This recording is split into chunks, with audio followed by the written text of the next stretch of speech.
kepada Desa Wisata Lerep yang telah meluangkan waktunya untuk berbagi cerita mengenai potensi desa wisata terkhusus pada Desa Wisata Lerep ini. Pertama, izinkan saya memperkenalkan diri. Saya Nadia Andika, mahasiswa semester 5 jurusan Akuntansi Fakultas Ekonomi dan Bisnis UIN Syarif Hidayatullah Jakarta, yang kebetulan merupakan anggota dari Divisi Ekonomi Kreatif pada Himpunan Mahasiswa Jurusan. Nah, di sini mungkin kita berkenalan dulu ya Pak, kepada Pak Yanto dipersilahkan. Ya, terima kasih.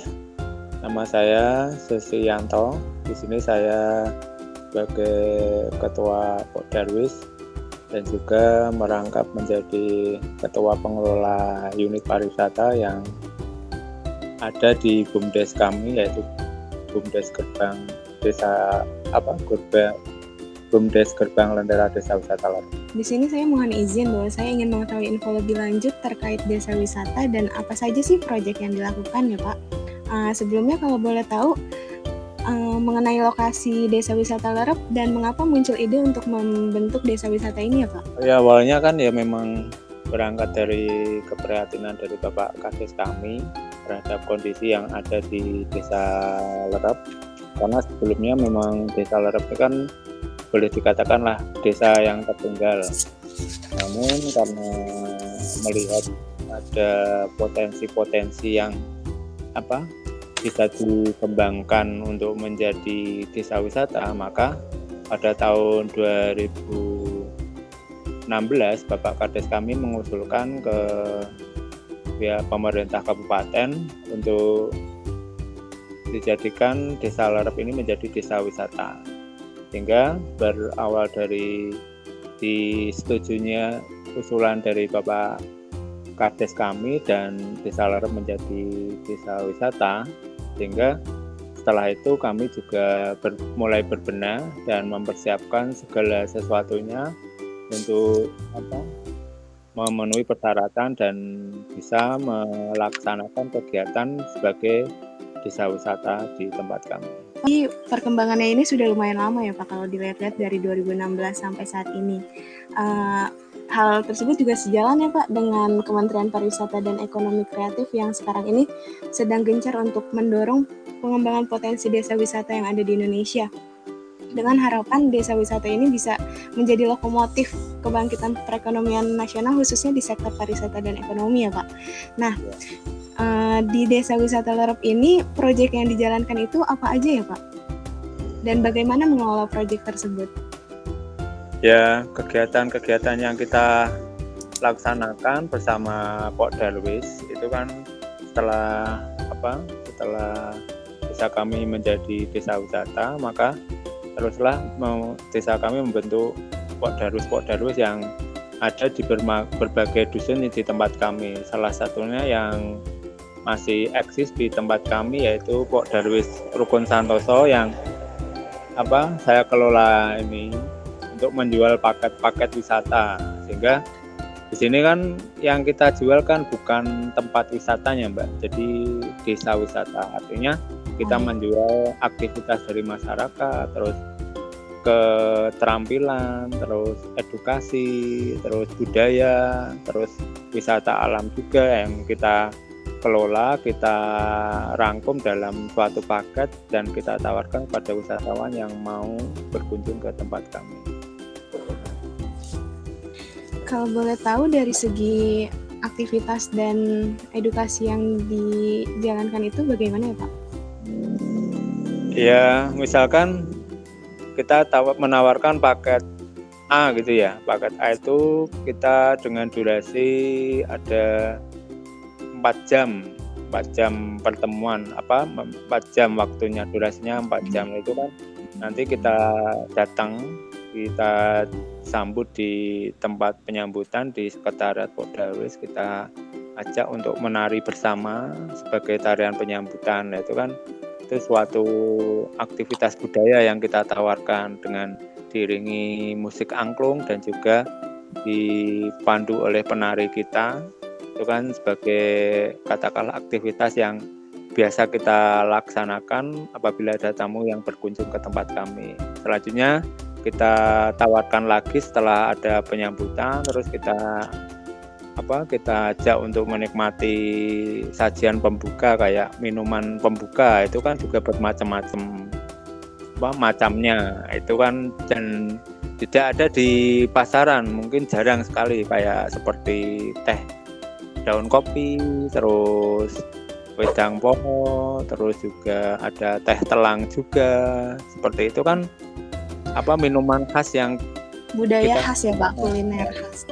Ya, kuliner khas salah satunya minuman sebagai pembuka untuk kita tawarkan kepada wisatawan yang berkunjung. Setelah itu baru mengadakan kegiatan selanjutnya seperti edukasi, ada membuat permen susu, sabun susu, terus membuat sangrai kopi, terus membuat gula aren dan macam-macam lainnya. Edukasinya kan memang bermacam-macam. Itu kan kita tawarkan, yang dipilih mana. Berarti lebih banyak untuk terjun langsung ke lapangan ya Pak. Kalau boleh tahu dari sisi tata kelola di sini itu terdapat komunitas yang membantu atau terbentuk dari masyarakat sekitar aja gitu Pak yang menjalankan? Nah di sini kan kita ada paguyuban yang mendukung adanya desa wisata. Semua kita libatkan. Jadi kan di bawah unit pariwisata itu kan ada Pok Darwis, terus ada paguyuban homestay. Itu kan salah satunya juga menyediakan penginapan, sehingga nanti kalau ada tamu yang menginap itu kan kita sudah siap menerima tamu untuk yang menginap. Terus paguyuban supir lerep itu kan juga terdiri dari para supir-supir jasa transportasi yang kita sediakan, kita siapkan untuk mengantar tamu yang sekiranya nanti mau berkunjung ke tempat kami yang membutuhkan jasa transportasi, sudah kita siapkan juga. Terus tak kalah ada paguyuban kelompok wanita tani, itu juga yang menyediakan semacam edukasi itu kan paguyuban kelompok tani itu yang kita siapkan. Terus juga ada kulinernya, sehingga nanti kalau membutuhkan makanan, minuman, kita tinggal mengkontak paguyuban pengurus kuliner itu kan juga sudah siap, sehingga nanti bisa dijadwalkan. Ini yang sudah dapat, berarti tamu selanjutnya bisa ganti dan lain sebagainya. Semua kita dapatkan. Oke baik, berarti sudah ada pemisahan tugas masing-masing ya Pak. Itu udah keren banget, udah benar-benar tertata. Lalu kalau untuk misalnya ada komunitas yang ingin datang gitu Pak, itu caranya bagaimana? Ya kayak kemarin ada klub Pajero se-Jawa Tengah ke sini ya.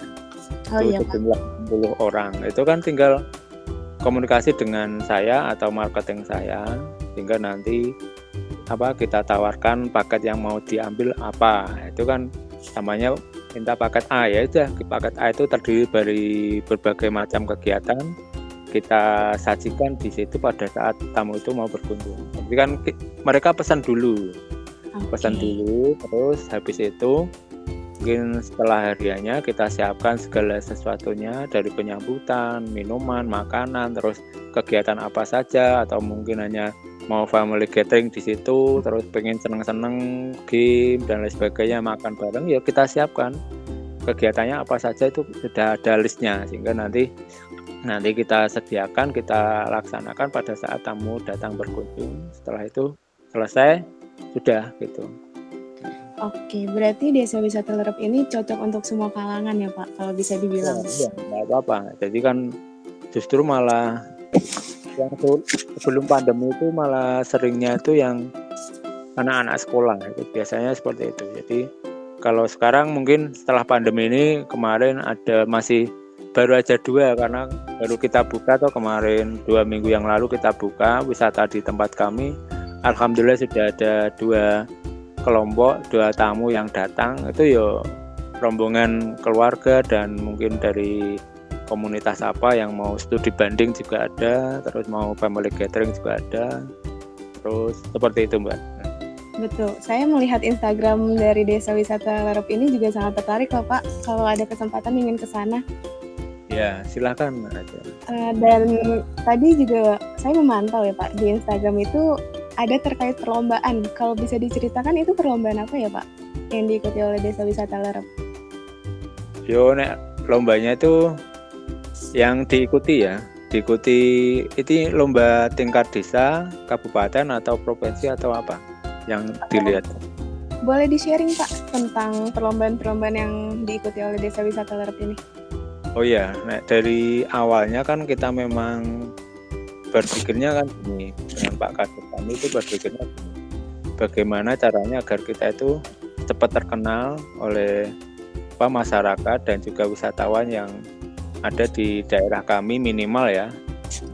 Umumnya ya di tingkat nasional maupun mancanegara. Artinya kan bagaimana caranya itu, maka dari itu kan kita selalu mengikuti perlombaan yang ada di tingkat kabupaten, terus tingkat provinsi dan tingkat nasional kita selalu mengikuti. Dan alhamdulillah kalau di kabupaten kita sudah langganan juara 1, yang minim juara 2, terus di tingkat provinsi itu juga juara desa wisatanya juga sudah pernah menyabet juara 1 tingkat provinsi, terus Pokdalisnya juga sama tahun 2018 kalau nggak salah itu juga juara 1 tingkat provinsi Jawa Tengah. Artinya kan semua nominasi, semua kegiatan perlombaan yang diadakan kabupaten, provinsi, semua kita ikuti, dan tingkat nasional pun kemarin juga sudah ikut walaupun mungkin tidak seberuntung di tingkat provinsi, namun kan sebagai eksistensi kita sebagai desa wisata, bagaimana caranya agar kita bisa terkenal seperti itu.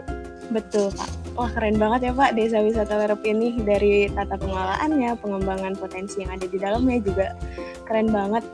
Lalu kalau dari harapan ke depan dan langkah yang akan dijalankan dari Desa Wisata Lerep ini bagaimana Pak? Langkahnya kita selalu selalu berinovasi dengan keterbatasan dan kekurangan yang kita miliki, karena bagaimanapun kan untuk membuat desa wisata itu kan banyak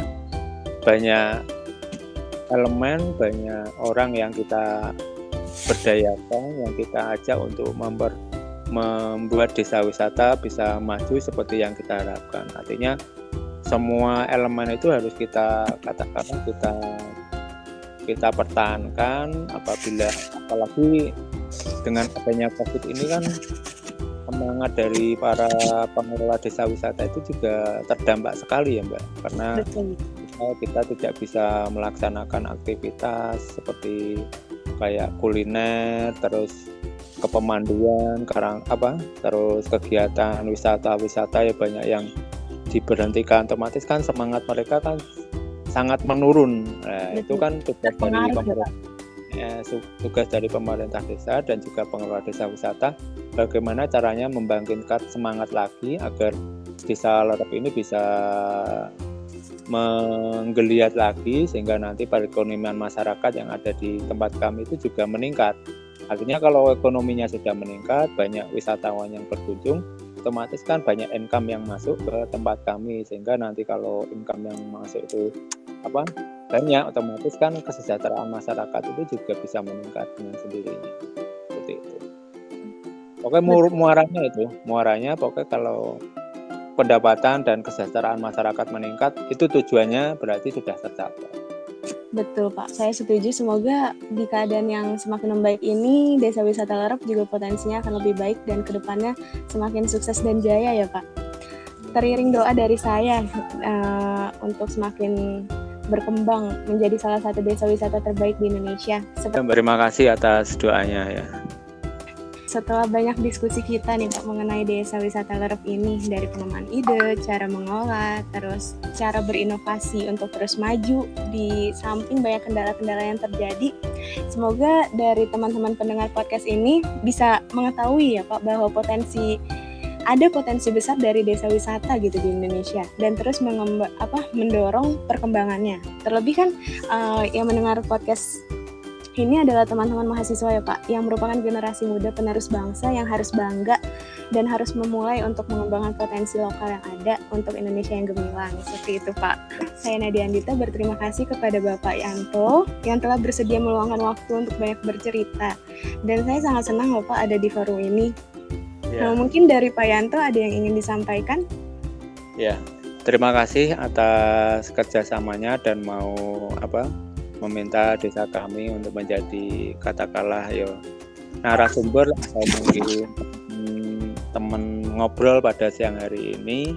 Yang jelas kami Desa Wisata Lerep sangat welcome sekali. Silahkan kalau Mbak E dan teman-temannya mau berkunjung ke tempat kami sehingga bisa menikmati sensasi yang sebenarnya. Artinya suasana pedesaan, terus tradisionalitas yang ada di tempat kami, terus juga wisata alamnya juga yang masih unik-unik itu bisa kita tawarkan kepada Mbak dan teman-teman yang mau berkunjung ke tempat kami. Silakan saja dan nanti bisa hubungi kontak saya atau marketing saya sehingga nanti suatu saat siapa tahu jenengan pengen ke sini bisa bertemu langsung sehingga tidak hanya lewat cerita saja tapi bisa menikmati secara langsung kegiatan aktivitas yang ada di tempat kami. Pada intinya desa kami adalah menjual aktivitas kegiatan sehari-hari masyarakat. Artinya tidak seperti tempat wisata lainnya. Kalau tempat wisata lainnya kan membutuhkan modal yang cukup besar harus membuat tempat wisata. Artinya hal-hal prinsip-prinsip konsep-konsep desa wisata itu bisa ditiru oleh desa-desa yang lain yang minim modal sehingga banyak potensi yang bisa digali dan bisa ditawarkan kepada masyarakat secara luas. Artinya dengan modal yang minim tapi mempunyai potensi yang banyak, itu nggak ada salahnya kita tawarkan kepada masyarakat dan wisatawan sehingga nanti dampak baiknya bisa memberikan penghasilan dan kesejahteraan bagi masyarakat yang ada di desa-desa kita seperti itu. Baik, terima kasih ya Pak Yanto atas sharing hari ini. Nanti saya dan teman-teman dari Himpunan Mahasiswa Jurusan Akuntansi Fakultas Ekonomi dan Bisnis UIN Syarif Hidayat Jakarta akan membantu publikasi Desa Wisata Lerep juga ya Pak. Dan terima kasih kepada Bapak Yanto yang telah meluangkan waktunya. Saya sangat terhormat untuk berada di forum ini. Terima kasih ya Pak. Sama-sama. Dan terima kasih juga kepada seluruh pendengar podcast Ekonomi Kreatif, serta sampai jumpa pada episode berikutnya. Terima kasih.